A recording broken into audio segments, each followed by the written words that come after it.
मी बोरकर गुरुजी, विश्व ज्योतिषाचार्य, ब्रह्मांड ज्योतिष कार्यालय, रावे, जिल्हा जळगाव, महाराष्ट्र।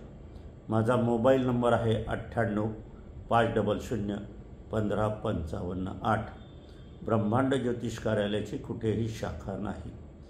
बुधवारी आमचं कार्यालय बंद असते। आपणाला माझं मार्गदर्शन हवं असले, भेट घेण्याची इच्छा असेल तर अगोदर मोबाईल करूनच आपण यावं।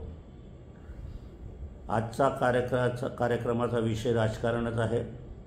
आतापर्यंत आपण 4-5 व्हिडिओ दाखवले गेले आहे तुम्हाला। ते सर्व भारतीय राजकारणावर होते। महाराष्ट्राच्या राजकारणाचा त्यात विषय फारसा नव्हता, परंतु आजच्या व्हिडिओचा मुख्य विषय महाराष्ट्र राजकारणाचाच आहे। अनेकांनी महाराष्ट्राविषयी आपण सांगावं, मार्गदर्शन करावं अशा सूचना मला आल्या आहे। त्या सूचनेचा मान देऊन मी महाराष्ट्रात राजकारणात कोण विजय होणार, किती जागा मिळणार याची संभावना मी वर्तवित आहे। आता या ठिकाणी मी सांगू इच्छितो की मी माझं नवीन सूत्र जे जाहीर केलेलं आहे आणि मी मांडतो नेहमी, आणि त्या सूत्राचा मी अनुभव घेतला आहे, तर तो 90% खरा ठरतो। तेच सूत्र मी आज इथे वापरणार आहे। महाराष्ट्रातील प्रत्येक गावाच्या नावनिशीवर कुंडली काढायची। जसं नंदुरबारचं असेल तर नंदुरबारची कुंडली काढत असताना ती वृश्चिक राशीची काढावी लागेल। त्याचप्रमाणे तेथील ग्रहयोग आहे ते पाहावे लागतील। तसेच महाराष्ट्रात म वरून सिंह राशी आहे आणि सिंह राशीवरून महाराष्ट्रात कुठे राजकारण कसं घडेल, सत्ताधारी पक्ष का विरोधी पक्ष, याचा मार्गदर्शन अंदाज आपल्याला या ठिकाणी ज्योतिषशास्त्राच्या माध्यमातून वर्तवता येण्याची संभावना देखील आहे।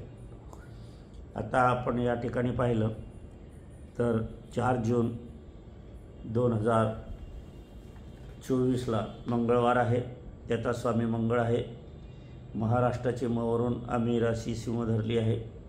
ज्योतिषशास्त्रात ती राशी वेगळी आहे, परंतु मी माझ्या सूत्राप्रमाणे सिंह राशी धरून केंद्रात आहे। रवी हा बलाढ्य आहे, म्हणजे रवी हा सत्ताधारी पक्षाचा कारकग्रह आहे। षष्ठात राजकारणाचं भाव असते, म्हणून षष्ठामध्ये जर बघितली तर मकर राशी आहे, म्हणजे शत्रू राशी आहे। शत्रू राशीत शनी पण प्रबळ आहे, तो कुंभ राशीचा आहे, म्हणजे रवीचा शत्रुग्रह तो केंद्रात आहे। अष्टमात राहू आहे, तोही शनीची भूमिका घेतो आहे। तो विरोधी पार्टीला यश देण्याचे दृष्टीने आपण त्याच्याकडे बघत आहोत।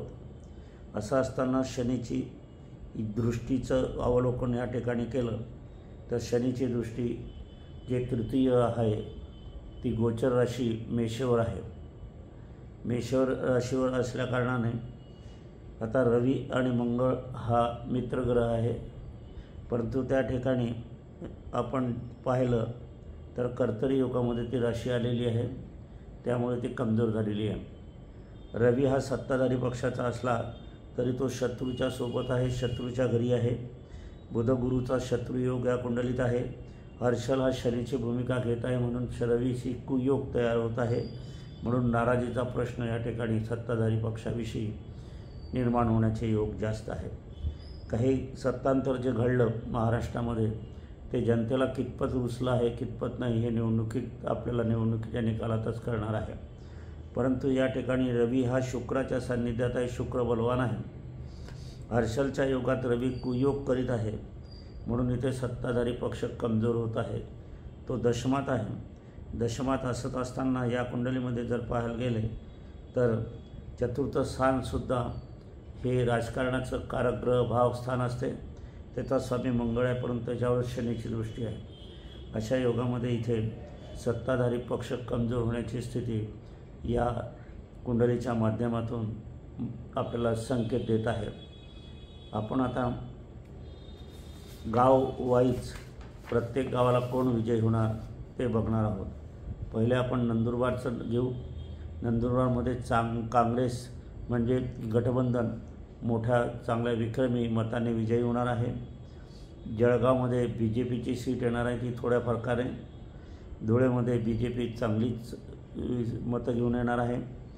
रावेरमध्ये मात्र इथे ग्रहयोगाच्या सान्निध्यात पाहिलं तर श्रीराम नावाने कुंभराशी येते, ती बलाढ्य येते, आणि रक्षाताईच्या नावाने तुला राशी येते, तर तुला राशीचा शुक्र कुंडलीमध्ये केंद्रात आहे, तोही बलाढ्य आहे, आणि योगायोगाने रावेरसुद्धा तुला राशीचंच येते.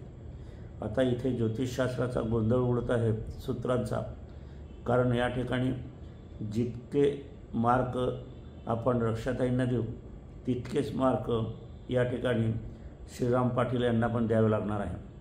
कारण रावेरची तुला राशी ही सपोर्ट करीत आहे रक्षाताईंना, परंतु शनी हा बलाढ्य आहे, तो केंद्रात आहे आणि तो षष्टम भावाचा असल्याकारणाने तो श्रीराम पाटलांना मी मदत करत आहे. आता इथे द्वंद्व योगत आहे, म्हणजे या ठिकाणी जर पाहायला गेले तर जो काही विजय होईल तो फार थोड्या मताने होणार आहे, एवढं मात्र नक्की. अशी रावेरची सीट आहे. बुलढाणामध्ये काँग्रेस येणार आहे भक्कम मताने. अमरावतीमध्ये पण काँग्रेस गठबंधन येणार आहे. वर्धामध्ये मोठ्या प्रमाणावर काँग्रेस जिंकणार आहे. अकोलामध्ये पण काँग्रेसचीच बाजू आहे. भंडारामध्ये चांगल्याच फरकाने BJP विजयी होणार आहे. चंद्रपूरमध्ये थोड्या फरकाने काँग्रेस आहे. नांदेडमध्ये मोठ्या प्रमाणावर भाजप विजयी होणार आहे. रामटेकमध्ये काँग्रेस बऱ्यापैकी विजयी मिळवणार आहे. गडचिरोलीत काँग्रेस आहे. हिंगोलीमध्ये थोड्या मताने काँग्रेस येणार आहे. नागपूरमध्ये सुद्धा ही नितीन गडकरीची सीट आहे, ती विजयी होईल, परंतु थोड्या फरकाने विजयी होणार आहे. निसट्टा विजय मिळण्याची शक्यता या ठिकाणी आहे. जालन्यामध्ये BJP आहे. दिंडोरीमध्ये चांगलेच मत घेऊन BJP विजयी होणार आहे. नाशिकमध्ये मध्यम प्रकारचा काँग्रेस विजय आहे. यवतमाळमध्ये काँग्रेसला बहुसंख्य मतांचा जोगवा मिळणार आहे. परभणीमध्ये पण काँग्रेसच आहे. पालघरमध्ये काँग्रेस आहे. कल्याणमध्ये मात्र थोड्या फरकाने काँग्रेस निवडून येईल. मुंबई उत्तरमध्ये BJP चांगल्या फरकाने येणार आहे. औरंगाबाद, ज्याला संभाजीनगर नवीन म्हटलं जाते, तिथे काँग्रेस आहे. भिवंडीमध्येही चांगल्या प्रकारे भाजप निवडून येईल. ठाण्यामध्ये काँग्रेस आहे. मुंबई उत्तरमध्ये काँग्रेस आहे. मुंबई दक्षिणमध्ये BJP भाजप मुसंडी मारेल. मुंबई उत्तर पश्चिममध्ये काँग्रेस आहे.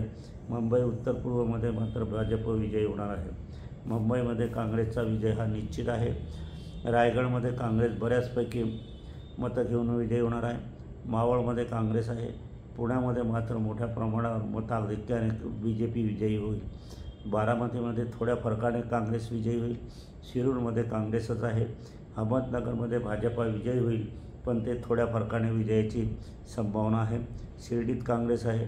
बीडमध्ये चांगल्या मताने BJP होणार आहे. लातूरमध्ये पण BJPच आहे. उस्मानाबादमध्ये काँग्रेस आहे. सोलापूरमध्ये भाजप मोठ्या प्रमाणाच्या संख्येने विजयी होईल. वाडामध्ये काँग्रेस आहे. रत्नागिरीमध्ये थोड्या फरकाने काँग्रेस विजयी होईल. हातकणंगलेमध्येही थोड्या फरकाने काँग्रेस विजयी होईल. सांगलीमध्ये BJP आहे. सातारामध्ये काँग्रेस मोठ्या फरकाने. कोल्हापूरमध्ये मात्र मुसंडी काँग्रेसचीच आहे. अशा प्रकारे आपण जर या ठिकाणी बघितलं तर या ठिकाणी काँग्रेस म्हणजे आघाडी सरकारचं बहुमत होत आहे. BJPला 17 जागा आणि आघाडीला 31 जागा होत आहे. यामध्ये शिंदे आणि अजित पवार यांचं राजकारणाची काय तर होणार आहे, ही एक संभावना, चिंतेची बाब निर्माण झालेली आहे. कारण अजित पवार आपण जर बघायला गेले आणि शिंदे बघायला गेले तर याच्यामध्ये दोघांमध्येही विरोधाभास आहे. हा विरोधाभास मोठ्या प्रमाणावर उफाळून जर आला तर कठीण आहे. अजित पवार यांना परत आपल्याला शरद पवारकडे जावं लागणार आहे. शिंदेसुद्धा उद्धव ठाकरेंकडे जाण्याची संभावना आहे. राज ठाकरेंची स्थिती मात्र डावाडोल होणार आहे. राज ठाकरेंची पावलं योग्य दिशेने पडणार आहेत का अयोग्य दिशेने हे तर पुढील काळच सांगणार आहे. परंतु वर्तमान पाहता त्यांनी जी वेळ घेतली ती चुकीची वेळ आहे. त्यात त्यांना कितपत यश येते ते पुढील काळच सांगणार आहे. असो, या ठिकाणी पुनश्च मी सांगतो, 17 BJP आणि 31 काँग्रेस गठबंधन. या ठिकाणी 5 इकडे किंवा 5 तिकडे असं होण्याची संभावना देखील आहे. 5चा फरक, कारण हा घोटाळा आपण जो आहे जन्मकुंडलीचा नाही आहे, नावनिशीरवार आहे आणि गावाचं नावाचा याच्यात मेळ घेतलेला आहे. हे एक मी नवीन सूत्राचा अभ्यास करीत आहे आणि या सूत्राचा मी अनेक वेळा वापर केला, तर या ठिकाणी मध्ये 90% यश मिळण्याचे मला या सूत्राने मिळालेलं आहे बाकीकामध्ये. असो, आजचा कार्यक्रम विराम देण्यापूर्वी माझी पत्नी स्वर्गीय सौ निर्मलाबाई बोरकर यांना अभिवादन करतो. मी बोरकर गुरुजी, विश्वज्योतिषाचार्य, ब्रह्मांड ज्योतिष कार्यालय, रावेर. माझा मोबाईल नंबर आहे 98 500 15 55 8.